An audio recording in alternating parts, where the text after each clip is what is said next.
So I discovered that these were the attributes of financial identity. This will then lead into the 5 levels of financial identity, which are in the book, describing those levels. And people can then manage and evolve their financial identity to the level that they want to. Mhm.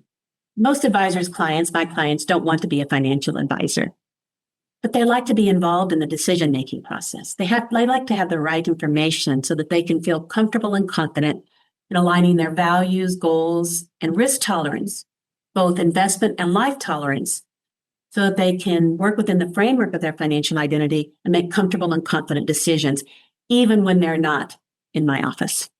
And I would imagine that those 5 attributes not only build and support, each other, right? But I like the term evolve. So as people experience, market crashes or personal losses, within the family or something, bad decisions, how do you deal with those evolving attributes as you work with clients? Because things can change, right? I always question that risk tolerance number because I saw people behave very differently than what their number suggested when a crisis happened. So when we understand their top values, then we can have the conversation. So in my meetings, the second I have written agendas, a PowerPoint is what I use. We call it e-meeting.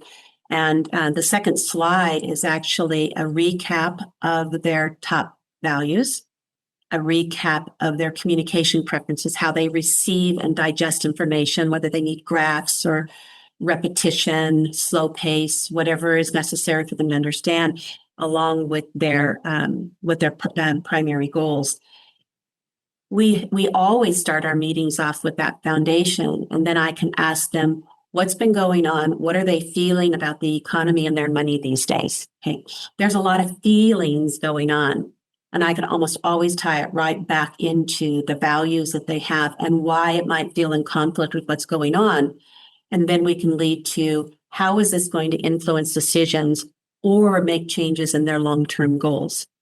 Most times it's, well, my long-term goals haven't changed at all. So are we talking how temporary is this? Which of course we don't always have a timeline. But what are the things that would cause them to make a decision to change? And what are the things that would cause them to stay? And always aligning it back to their values.